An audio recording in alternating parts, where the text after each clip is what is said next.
Newswatch 12. This is the Stormwatch 12 winter forecast.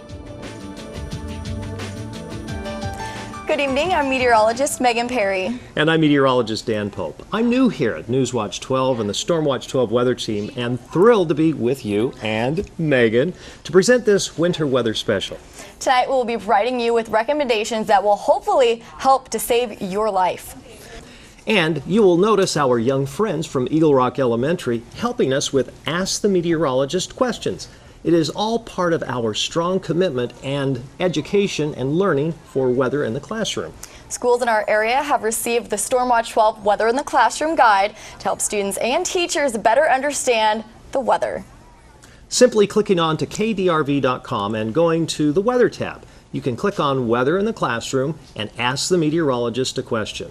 You can download the weather guide or look up current weather information. Plus, later we'll be providing you with the winter weather forecast. Speaking of winter weather, 2012 has been a wild and stormy year. Here's video of Superstorm Sandy. Look at the flooding and extreme damage from the storm surge and high winds. This was followed by a nor'easter that double punched New Jersey.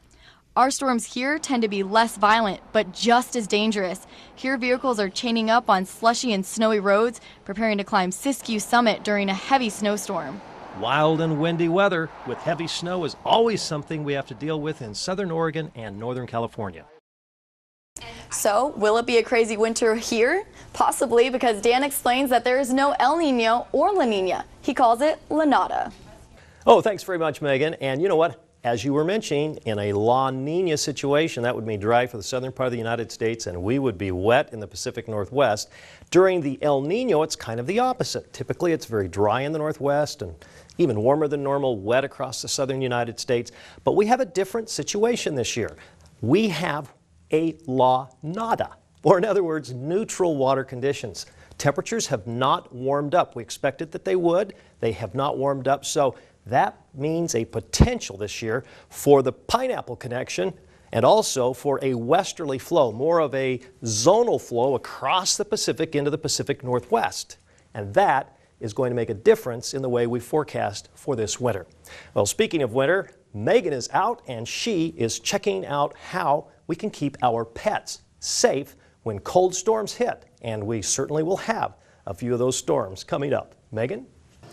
Thanks, Dan. I'm here with Carol Bryant from the Grange Co-op Pet Country talking about pet supplies. What are some of the things we have here?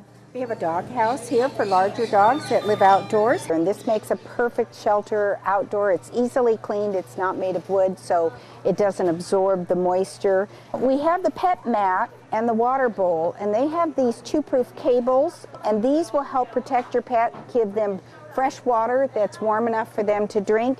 And this heat mat works. If they lay on it, it starts generating heat. If they don't, it stays cool and saves you electricity. It's kind of same story for larger animals, correct? It is. Alpacas, horses, cattle, they all need to have that cold weather. And a run-in shelter is good too, where they can get out of the wind and the cold. That's perfect. Another way to keep them warm is the sweaters that you have. Yes, we have some nice sweaters that dogs can wear inside or outside. And these are boot protectors for your dog, and they will protect them like if you went up to get your Christmas tree or are out walking on a sidewalk that has salt on it. You don't want that in your paws.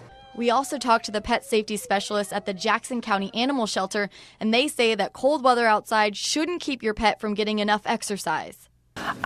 You still want to exercise your dog because they're still going to have the same energy levels. You just want to make sure that they're warm and that you're reading them. And if they seem cold, warm them up. Because animals, just like humans, need to exercise and eat right to stay healthy in colder weather.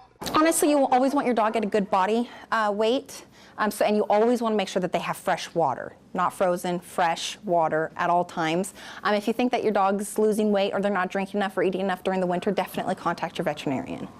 Well, driving with your pets is an issue any season. You want to make sure that they're secure in your car. What are some of the techniques that you use or tools that you recommend for especially this winter season? Right, I recommend for especially on icy roads or slick wet roads, you need to harness your dog, and this particular product uses your seat belt to help you. You put the harness on the dog, put the seat belt through it. We also have a little pet bed here that can go in the seat for your smaller dogs.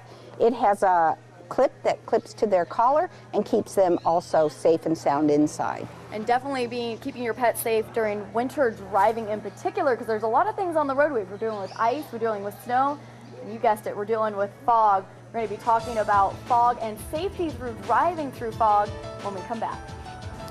Hi, my name is Hunter Walden, and I go to Eagle Rock Elementary School. Here is your weather in the classroom question. What is fog? A, rain falling from the sky. B, melting snow. C, a cloud that forms on the ground. Or D, the sawdust you get when cutting wood.